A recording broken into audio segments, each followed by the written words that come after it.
Yes, hello everybody. Welcome to our program today. How you all doing? The struggle continues. There's always been one thing after another, but what can we do? We have to just continue. I welcome you to today's program. If today is your first time, please do me a favor and click on the subscribe button. Um, and also click on the notification bell. Okay. Um, you guys know what we just came out of. We just had the protest, the Oktoberfest protest from all around the world, and we we have been assessing that protest to see whether it was successful, lessons to be learned, and all of those things. And I can tell you upfront that it was a huge success. It was a huge success because it literally um, halted the plans that they had in most cities around the world, and especially in Nigeria. You guys know that in Lagos, the Lagos state governor had to suspend any kind of celebration that they had planned, and this is as a result of the fear they had, you know, of the fear they had about what the protest was capable of doing. So that is a confirmation that the protest was a success, and all around the world too. In so many cities where the embassies planned things, it couldn't happen, even though they went ahead to have this in some cities. But we know that it did not happen in most places. Okay, and but the struggle continues. Like I said, we've seen disturbing videos of SARS men, attacking people, doing all kinds of things to people. I had wanted to reach a friend of mine, Guam Nishu, who is the convener and the founder of Behind Bars. He has done so much work, about SARS people, and I wanted to reach him and talk to him.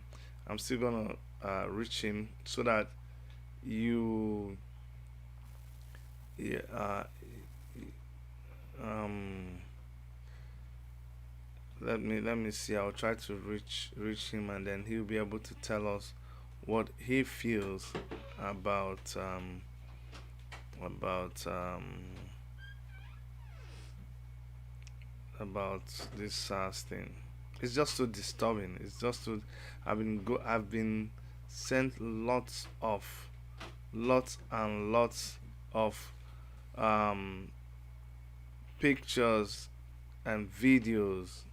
You cannot believe it.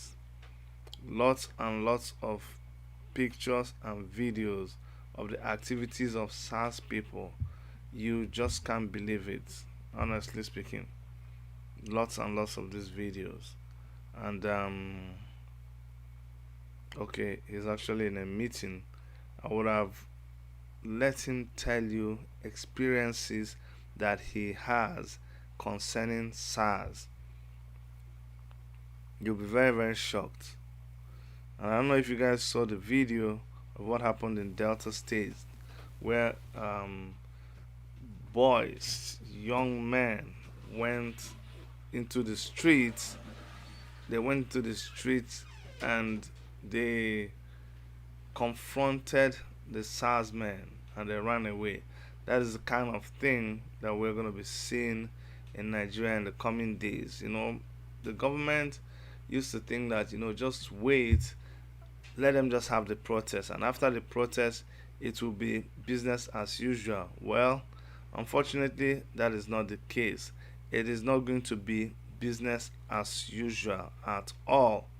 Let me tell you, let me read this for you. On October 5, 2012, four young men, Ugonna Obuzo, Toku Lloyd, Shadika Biringa, and Tekena Elkana, all students of University of Port Harcourt were um, okay. This is way. Sorry. I'm mixing up a story. This is a story we're gonna talk about later. But there's a story that I was going to talk about, but we'll we'll talk later about it. So this thing that SARS has been doing, all of a sudden, people have gotten tired. People are completely tired of it, and they want they want an end to SARS, and that is why the end to SARS protest is going to continue. The government must understand that people are tired. But you know the funny thing that is happening, and I'm really so impressed about it. Um, uh, a lot of artists and a lot of people who never wanted to join either in the agitation for an independent state, as is being sought for by so many groups, or the Revolution Now movement that is asking for a protest to ground the government to a halt. They are suddenly warming up to this end SARS, which is still okay by us. Okay, if you cannot join in the other protests and you can join in SARS, go ahead. The good thing and what we're trying to say is that it is your right to protest. You can't let anybody to stop you from protesting. You can't let anybody intimidate you. Forget all this story. Remember the last time. One thing about Nigeria is that once anything starts, it's like a cancer. Once it starts, it is difficult to end it. The reason why they have not ended SARS, in fact, you have to do a lot of bribe. If you're in the police force in Nigeria, you have to spend a lot of money, you have to pay a lot of bribe to be transferred to that SARS department. You have to spend a lot of money to be recruited into the SARS unit. That is how bad it is, because they know that once you are in SARS, it is an automatic ticket for you to do extortion, for you to be involved in extrajudicial killing, for you to be involved in raping women, for you to be involved in any kind of extortion at all. Stopping people to search them, and then you open. When we first heard about this thing, that they will open people's phones and check their bank account and you know take them to the ATM, I thought it was a joke. I honestly thought it was a joke until we started hearing news coming from people who were involved in this thing, and then we knew that it was really very, very serious. So let me try my friend again. I really, really want him to talk about this thing, because this is the work that he does. He has gone after this horrible policeman, and he has, hey, my brother, no vex. So I'm putting you on the spot. I'm talking about end SARS, and there's no other person that I know that can talk about this but you.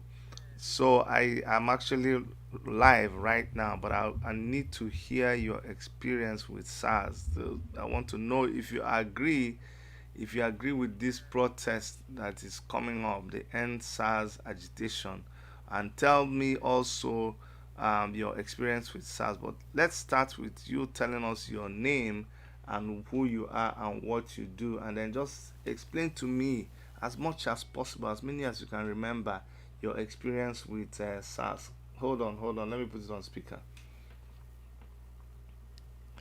Okay, go ahead, my brother. Yeah, my name is Harrison Bamneshu. I'm the Director General behind BAS Human Rights Foundation. I'm a survivor of FSARS, Nigerian SARS, Special Anti-Robbery Squad. Yes, I was arrested in 2011 where I was detained for 4 years by SARS. And later, the court discharged and acquitted me from Delta State High Court, Asaba. So, for the past 5 years, we've been in advocacy to correct the unjust system, like what is happening today in Nigeria. Ending SARS doesn't mean that the police, they should just stop working. No. But what we are trying to say is, we are ending brutality, unlawful arrests, extortion, extrajudicial killings, and the rest of them. So the protest coming up is, it's been long awaited. I think everybody has to turn up for this protest coming up. And we too, we are also coming up for the protest too. We are turning up for the protest that is coming up.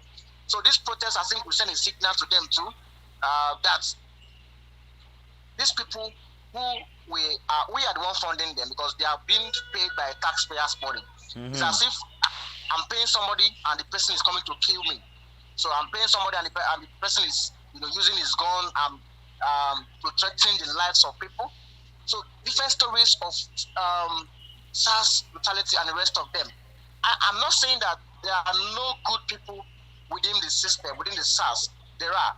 But the evil these people are doing is covering the good part of the police. So I think this is the time for us to address this issue. Recently, the president, the IG said they are disbanding SARS from the road and from checkpoint and searching and the rest of them.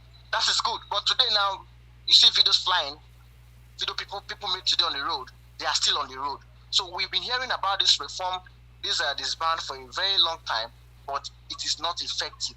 Harrison, there's something I want. Can you tell me some? I know there are so many of them. Okay, yes. But tell me some of your encounters with SARS, yes. These SARS men, because we hear that they stop somebody, they open their phone, they order the person yes. to ATM to collect money, and it sounds like something in a movie. Have you had some direct encounter? Are there stories that you've been involved with, like you saw somebody, they actually did it? More than 100 cases. Tell us some that really shocked you, maybe in the amount of money they took from the person. The one that shocked me, is I have about 2 cases I want to drop now. Mm-hmm. The last case happened around February this year. Mm-hmm. A young man that owns Best Niger shop in Delta State. Mm-hmm. He was traveling to Asaba from Ndokwa area from Agbo. Mm-hmm. So on his way traveling, so the bag he was carrying, his bag, personal belongings, he's a married man with children. Mm-hmm. So the wife underwear, as that is a pint, was inside the bag. So they now searched the bag, stopped him, give him paper. The paper was correct.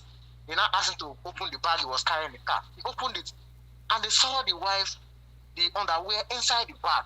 Mm-hmm. In this toilet, there's a bag they use for toiletries. Yes. So yes. It was placed inside. It was inside the bag. So the man used his clothes to and cover the bag. Maybe the wife helped him to pack it. He didn't know. I understand. That underwear they saw became an offense to this man. They said he's a ritualist. That you don't hear people use ritual, this thing to do money ritual. They took this man to different places. It was arrested around 9 a.m. till 3 p.m. They refused to release this man. They would drive him around the whole bush, threaten him, handcuff him, and when people with gun, there's no name tag. The vehicles are not marked, unmarked vehicle, no plate number. How do you identify if they are police officers? And they took him, and this man, they gave him an account number to transfer money, which he transferred. So then this case was brought to us. He explained everything to us. We now track 700,000 naira, not 700,000 naira. He transferred. So that case is just on my wall. I think I posted on Instagram this afternoon. The Punch newspaper published it when it happened. It's on my page now. So on your Instagram page. Yes, it's there now. It's there. I'm going to. It's on my Instagram page. What's the name of your Instagram page? Harrison underscore Gwamnishu. Okay. Yes. Continue. I'll So look for it. we were able to track the account owner from the account name as a business owner. We track it, we send it to people who help us in the bank. We were able to identify that it was at Omunede. We followed it up, went to Omunede and saw the POS operator at Omunede. And we said, Oga, who did you give money that was transferred to you? He said, I beg you, now some police officers. That was how we now called the OCSAS, the CP. They now ordered that they should refund the money back. The money was handed over to us, 700,000 naira cash, which the victim took back. If you go to the comment section, in that post I made, the victim even acknowledged that like a newspaper. Because of us. You put a newspaper clip in, Abi. Sir? You put a newspaper activist tackles police over extortion. Yeah, that's it. That's the the story. one. So Right? if you scroll down the comment section, you will see the boy's name is Morde. You see his comment section where he made comment that if not because of he wouldn't have gotten back his money. That is the victim that was robbed 700,000 naira. That is just some of the stories. Now, a young boy was traveling from Port Harcourt to Osun State. So he was passing through the east-west road, Ugeli. This one happened last year, December. On his way traveling, some SAS officers stopped him. He was traveling with his friend father, and one other lady. They stopped them. What do you do for a living? He said, I'm a Bitcoin. I do on forex trading Bitcoin, and also I'm an influencer. He opened his phone, they saw Bitcoin wallet and the rest of them. He became a fraudster. Automatically, he became a fraudster. Someone who is in forex trading is now a fraudster. Bitcoin is that they are now fraudster. They took him away, and they took him to a community. Now, because the people were traveling for a traditional marriage in Osun State, the boy have no money in his account. What they did was they now forced him to borrow 30,000 naira from Access Bank. This is a Paycom. There's an app where you can borrow money if it doesn't have. If then you can be able to pay back with interest. So that was how this boy borrowed 30,000 naira and transferred to POS, and the officers now took the money. So several cases. I remember. This very case was the same case reported to the IGP office in Abuja. That's the case. The SAS officer went to Lagos Alabo to write petition against me that it is false information, and I was arrested. I was detained for 6 days. I just came out from police cell yesterday from Alabo in Lagos State over this very case. Over the case of this guy that they found in his phone. Bitcoin, yes, Bitcoin, forex trading, whatever in his phone. Let me ask you another one. I remember because I followed you a lot. There was one guy. Yes. I think they shot him in the leg or so. You recovered that money too, in Delta. I think there was this. What? Tell us about that story, where they drove the guy from is it from Asaba to up to Benin or so, and the guy was even saying that he doesn't even want any trouble. That you don't have to report the case or something. I know that's the case of 1.2 million. 1.2 million. Tell me about that one. Yes, that one is a clear robbery. It's a clear armed robbery because there was no statement. The boy did not make any statement. No statement was made. They just arrested the boy. The money that was sent for them to build the house in the village, that was the money they also tell me how did they see the boy and what happened and how did they carry him? He was driving from his house. They now stopped him. He stopped. They asked him to come down. He came down and they took over his car. They put him inside the car and drive behind him because they were driving the Sienna vehicle. They drive behind him. Opened his phone, check his debit alert, and they saw transfer debit alert account balance. That was what happened. They now changed it for him. Started threatening him and took him from here going to Benin. Before the boy now said, okay, please, if it's the money people want, take and let me go. And that was how they gave him account number. He now transferred the money, 1.2 million naira to the officer. This is STS, not STS, Special Tactical Squad. That's STS. So different. This is, it happened every day. I'm at the airport. I'm traveling, so I'm trying to rush to meet up Okay, to okay, Jogwamnishu, go with my thank you flight. so much. Thank you so much. I'm glad to hear that you are out of this. I didn't even know you were in detention. But I please was, yes. stay safe and anyhow, any way you think I can help, as always, Okay, please sir. let me know. Okay? All right, sir. I will, sir. Thank you, sir. Thank you very much, Gwamnishu. All Bye right, sir. bye. Thank Bye you, sir. bye. Yeah.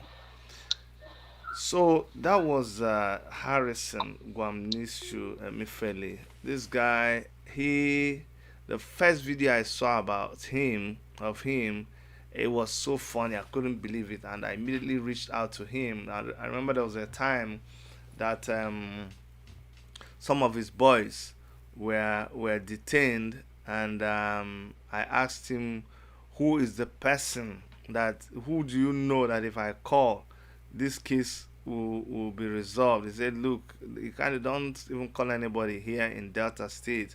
It has to be from Abuja." And I think I got the number of the IG of police just online. That's the way I do my thing. Just online, I searched and I saw a number that says IG of police. I called the number, and honestly, in fairness to him, he picked up the phone, and I told him who I was, told him what case I was calling about. He asked me where. I told him. He said, "Okay, tell the people to call this number, call this number." They called the number, and the guys were released instantly. And I really thank the IG then for doing that. You know, people are not bad all the time.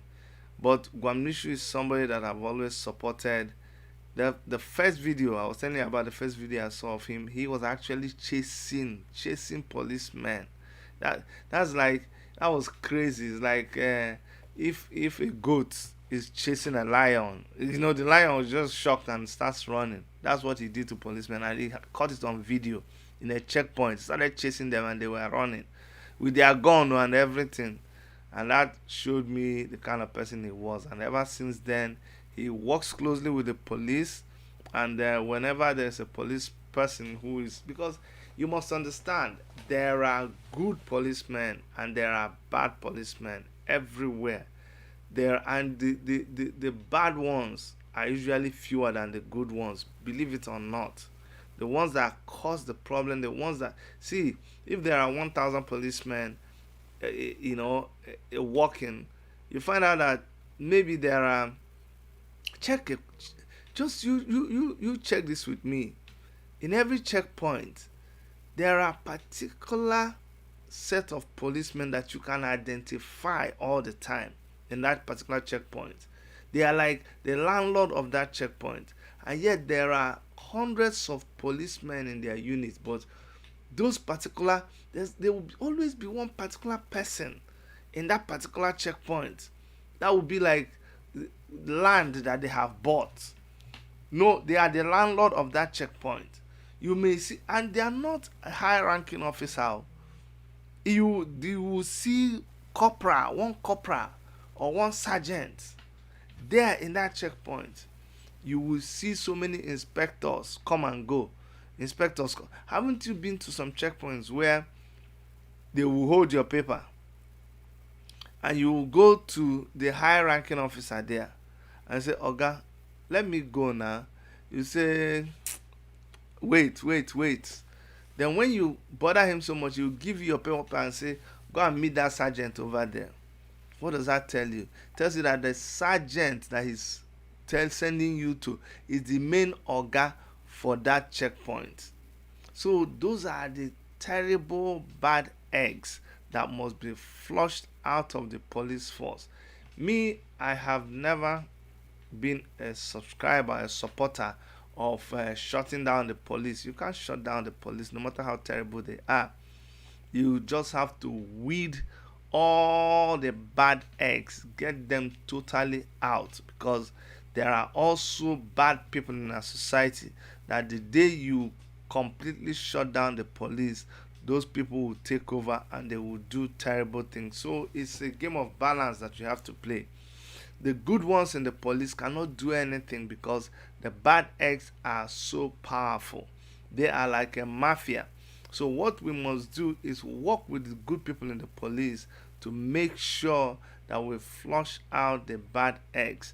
Those good people in the police, they will never shoot a protester. Those are the ones that will join in our revolution protest as we continue to march on, as we continue to sensitize people, because these people, those ones have a heart. Those ones are the ones that will really, really bring about the needed change. Someone, Odunayo, says, Bro Chidi, don't you think we should honor this guy with an award and do a documentary on him? Oh, yes, he has received a lot of awards, but he is not the kind of person who is so busy doing whatever he is doing, than to be talking about awards. But yes, I think people like that should be honored. Not only him, so many people that he is working with. You know, anytime you begin to fight evil, evil fights back. I'm going to show you a picture. This is a picture of some of the volunteers that work with him in that his group. I will show you their names. These ones were arrested some time ago, but I think they have been released now. You see, Emma, Peter, Kelvin, Franklin, Jude, Michael, Nelson. Now, these ones are these are some of the guys that he works with, and we try to help whichever way we can. But just to let you know that this work of activism, it is not just under revolution now that we do it anywhere we see injustice. And for you that is not doing anything, you must get involved and make sure that you are part of what is going on. Now these ones were freed. This was way in February. Non-violent members of the human rights organization detained in your Safe Delta custody. Detained volunteers and non-violent citizens, investigate properly and free them, as they have been denied access to lawyer and family. I think later on they were released. They were released, and we thank God for that.